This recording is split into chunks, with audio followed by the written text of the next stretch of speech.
Class 11 semester 1-এর যে জোরদার practice series চলছে তার এটা 4 নাম্বার ভিডিও।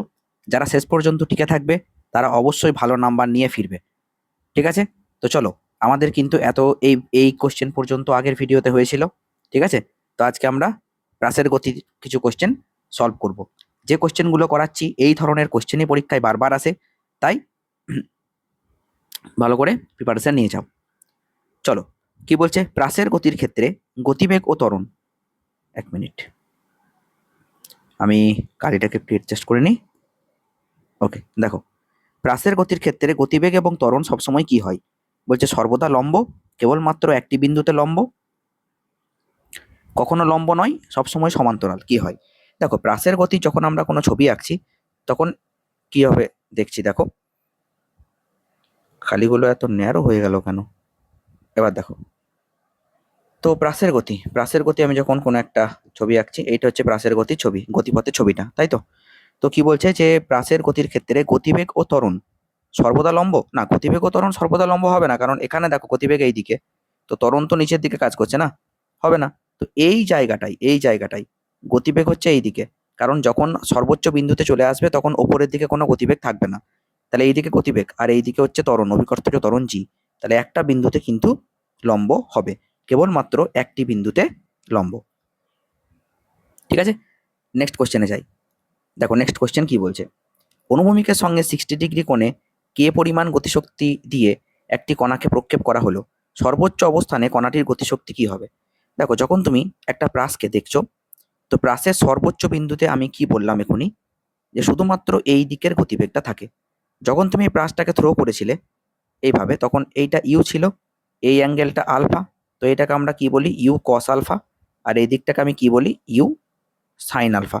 তো যখন তুমি থ্রো করেছিলে তখন তার যে গতিশক্তি ছিল সেইটা ছিল হাফ এম ইউ স্কোয়ার, সেটাকে আমি বলছি কে। বেশ, কিন্তু যখন সর্বোচ্চ অবস্থানে চলে গেল তখন শুধুমাত্র ইউ কস আলফা পড়ে আসে, তাহলে তখন আমি লিখবো K dash equal to half M U square cos square alpha. তো কস স্কোয়ার আলফা মানে কস 60 তার স্কোয়ার, কস 60 হাফ, তার মানে 1/4। ঠিক আছে, তাহলে কিছুই না, 1/4 গণিত হাফ এম ইউ স্কোয়ার, তার মানে আবার কে, তাহলে কে বাই 4 হয়ে যাবে। ওকে, কে বাই 4 হয়ে যাবে। তাহলে কোনটা অ্যান্সার হবে? কে বাই 4 হলে প্রথমটা, কে বাই 4। দেখো ক্লিয়ার কিনা? তারপরে নেক্সট কোয়েশ্চেন কি বলছে দেখা যাক। নেক্সট কোয়েশ্চেন বলা হচ্ছে, একটি নিক্ষিপ্ত বস্তু কর্তৃক আরোহিত সর্বাধিক উচ্চতা হবে কি? ফর্মুলা চেয়েছে ভাই, ডাইরেক্ট ফর্মুলা। সর্বাধিক উচ্চতার formula U square sine square theta by 2g, এটা প্রাসের সর্বাধিক উচ্চতার ফর্মুলা। আর যদি বলে প্রক্ষেপ সীমা, তাহলে u square sine 2 theta by g. যদি বলে ওপরে উঠতে কত সময় লাগবে, ইউ সাইন থিটা বাই জি।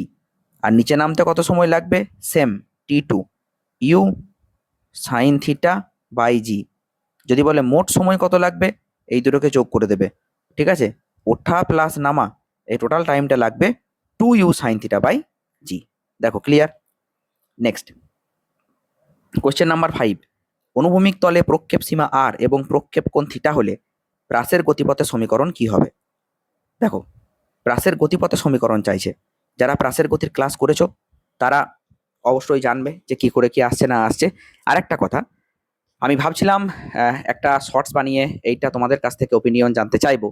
ভাবছি যে তোমাদের এক একটা ইউনিট ধরে বা দুটো করে চ্যাপ্টার ধরে একটা করে ওয়ান শট নিয়ে নেবো, ওই 1-1.5 ঘন্টা মতো, একদম এক্সাম ওরিয়েন্টেড কনসেপ্ট এবং কোশ্চেন। তো কে কে ওয়ান শটের জন্য ইন্টারেস্টেড আছো অবশ্যই কমেন্ট সেকশনে জানাবে। তোমাদের কি উপকার হয় ওয়ান শট দিলে অবশ্যই কমেন্ট সেকশনে জানাবে, তাহলে আমি তোমাদের জন্য কিন্তু ওয়ান শট রেডি করে নিয়ে আসবো। ওকে, দেখো তাহলে কি হবে এক্ষেত্রে, প্রাসের গতির যে মেন সমীকরণটা না, সেটা আগে ভালো করে মনে রাখবে। Y equal to X tan theta, ঠিক আছে, Y equal to X tan theta minus G X square by 2u square cos square theta. ঠিক আছে, ওরা কিন্তু এক্স ট্যান থিটা কমন নিয়েছে। বেশ, তাহলে আমি এক্স ট্যান থিটা কমন নিয়ে নিলাম, কি পড়ে থাকছে 1 মাইনাস ট্যান থিটা কমন নিয়েছি, তাহলে জি এক্স স্কোয়ার থাকুক যা আছে, 2u² cos স্কোয়ার থিটা, এখানে তো ট্যান থিটা নেই, তাহলে ট্যান থিটা ভাগ হয়ে যাবে, তাহলে ট্যান থিটা ভাগ হলে নিচে চলে আসবে, তাহলে sine theta by cos theta, এইটা হবে। বেশ, আমি শুধুমাত্র সেকেন্ড টার্মটা দেখছি কি আসবে, দেখো gx², ঠিক আছে, এক উদ্ভট টার্ম আসছে, দেখা যায় শেষ পর্যন্ত কি হয়, দেখা যাক। 2u², একটা কস থিটা কেটে যাবে, তাহলে সাইন থিটা কস থিটা এইটা পড়ে থাকছে। ওকে, বেশ, দেখো 2 sin θ cos θ মানে আবার sin 2θ, তাহলে ফাইনালি কি পেলাম বলো তো, gx² বাই u² sin 2θ।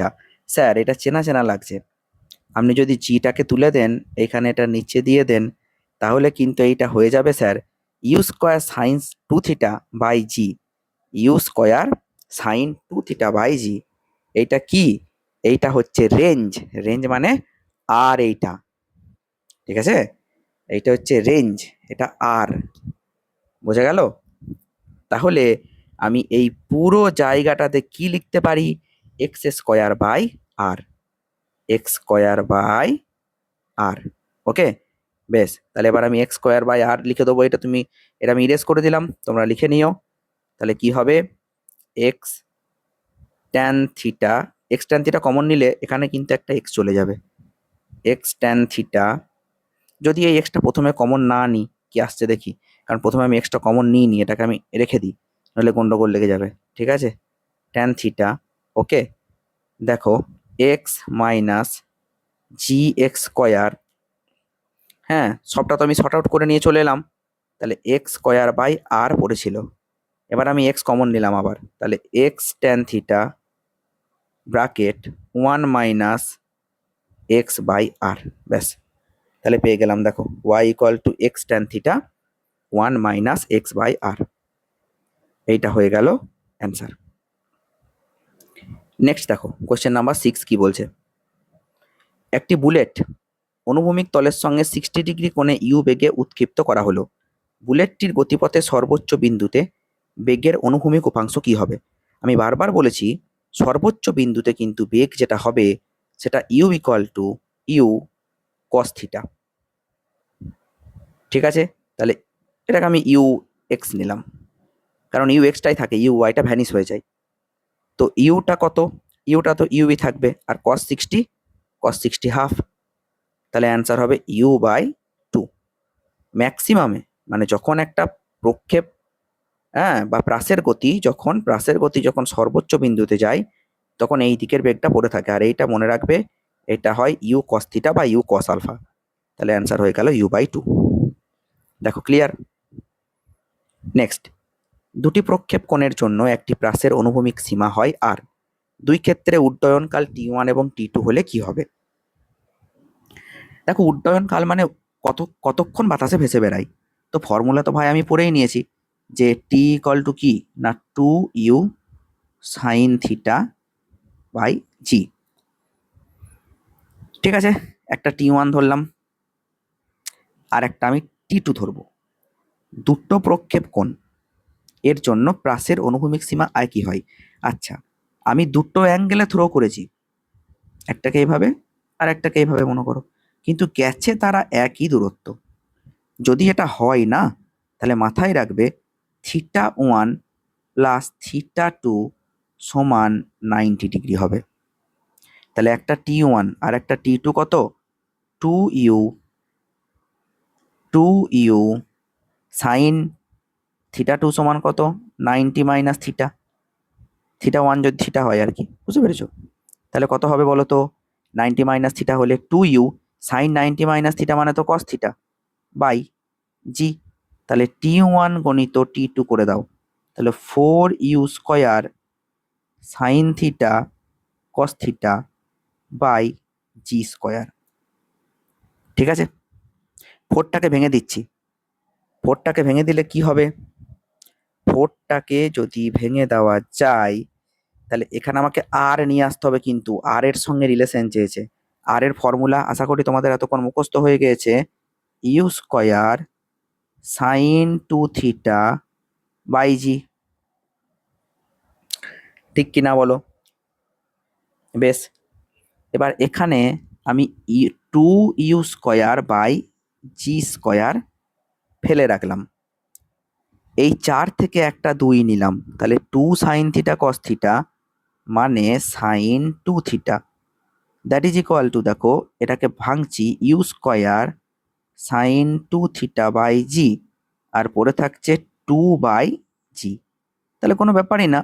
তাহলে ফাইনালি যেটা দাঁড়ালো, এই জায়গাটা আমি ইরেজ করে দিলাম, ফাইনালি যেটা দাঁড়ালো 2/g ইন্টু আর, তাহলে tu1 ইন্টু t2 ভ্যারিজাস আর, ঠিক আছে, ভ্যারিজাস কত সেটাই চেয়েছে, ব্যাস হয়ে গেল।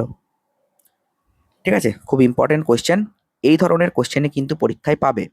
ওকে, তারপরে দেখো কোয়েশ্চেন নাম্বার 37, একটি প্রাসের প্রক্ষেপ পথের সমীকরণ এইটা, এইটা কত বলেছে না, y = √3x - ½ gx², জেনারেলি এটা হয় x tan theta minus gx² by 2u² cos² theta, ঠিক আছে, এইটা কিন্তু হয়। এবার দেখো তুমি যদি কম্পেয়ার করো, তাহলে tan থিটা = কত হবে, tan থিটা হবে √3, তাহলে থিটা কত, 60 ডিগ্রি, তাহলে অনুভূমিকের সঙ্গে প্রক্ষেপ কোণ 30 ডিগ্রি, একদম ভুল হবে না। প্রক্ষেপ বেগ কি 2 মিটার/সেকেন্ড, প্রক্ষেপ বেগ মানে কোনটা, ইউ লাগবে। একটা ব্যাপার তো তুমি বলতে পারো যে স্যার এই যে 2u² cos² থিটা = 2 কি করে পেলাম, কম্পেয়ার করো, gx² তো চলে যাবে, তাহলে এইটা হলো আর কি, বুঝতে পেরেছো, cos থিটা তো হাফ, তাহলে 2u² 1 × 4 = 2, 2 2 কাটো, তাহলে u = 2, √4 মানে হচ্ছে 2, তাহলে প্রক্ষেপ বেগ 2 মিটার/সেকেন্ড হয়ে গেছে। ঠিক আছে, তারপরে দেখো নেক্সট কোশ্চেন বলছে, একটি প্রাসের সর্বাধিক অনুভূমিক সীমা 100 মিটার, প্রাসটি দ্বারা অতিক্রান্ত সর্বোচ্চ উচ্চতা কত? ঠিক আছে, খুব ইন্টারেস্টিং কোশ্চেন। হ্যাঁ, তোমরা ছায়াপ্রকাশ অনুশীলনী যারা সলভ করেছো সেখানে এই কোশ্চেন পেয়েছো।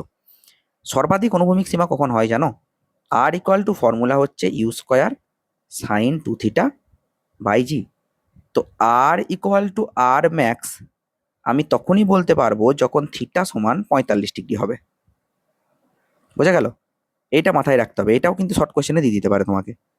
ওকে, তাহলে কি হবে এখানে কেসটা, এখানে যে কেসটা হবে বলছে কি যে আর বলা আছে 100 মিটার, আর ম্যাক্স, তাহলে যখন থিটা সমান 45 তখন sin 90, এটা তো sin 90 হয়ে যাবে মানে 1, তাহলে u²/g পড়ে থাকবে, এইটা বলা আছে 100, তাহলে অতিক্রান্ত সর্বাধিক উচ্চতা h = u² sin² 45, কারণ sin² থিটা 45/2g, তাহলে sin² 45 1/√2 মানে হাফ, তাহলে u²/4g, তাহলে 100/4 সমান 25 মিটার। ঠিক আছে, দেখো ক্লিয়ার কিনা। একটি বালক একটি পাথরকে সর্বোচ্চ এইচ উচ্চতায় তুলতে পারে, বালকটি যে সর্বাধিক অনুভূমিক দূরত্বে পাথরটি ছুটতে পারবে তা হলো, দেখো এখানে একটা কথা বলে দিয়েছে সর্বাধিক এইচ উচ্চতায় তুলতে পারে, তার মানে ও কি বলতে চাইছে বলো তো, মানে সর্বাধিক এইচ উচ্চতায় যদি হয় আমি ফর্মুলা ইউজ করতে পারি যে v² = u² plus 2gh, plus হবে না মাইনাস হবে, কারণ অভিকর্ষের বিপরীতে যাচ্ছ, তো সর্বাধিক উচ্চতায় তো v0 হয়ে যাবে, u² মাইনাস 2gh, তখন তুমি এইচটাকে 2g ক্যাপিটাল এইচ করে দেবে, তাহলে ইউ কত পেলে, তুমি u² যেটা পেলে সেটা হচ্ছে 2gh, বলো ক্লিয়ার কিনা। ওকে, এবার বলছে কি যে কতটা অনুভূমিক দূরত্বে পাথরটি ছুটতে পারে, তার মানে রেঞ্জ চেয়েছে আর কি, রেঞ্জ ম্যাক্স, আর max is equals to u²/g, u² এর জায়গায় তুমি লিখে দেবে 2gh/g, তো জি কেটে দাও, তাহলে অ্যান্সার হয়ে গেল 2h। ঠিক আছে, দেখো ক্লিয়ার কিনা। তো এই ছিল আজকের ক্লাস আমাদের। হ্যাঁ, এরকম করে আমরা প্রত্যেক দিন প্রত্যেকটা ক্লাসে কিন্তু ইম্পর্টেন্ট কোয়েশ্চেন সলভ করব, সেগুলো তোমরা খাতায় নোট করে রাখবে, দেখবে প্র্যাকটিস করতে যাও, দেখবে এক্সাম অবশ্যই ভালো হবে। দেখা হচ্ছে নেক্সট ক্লাসে। ভালো থেকো, সুস্থ থেকো।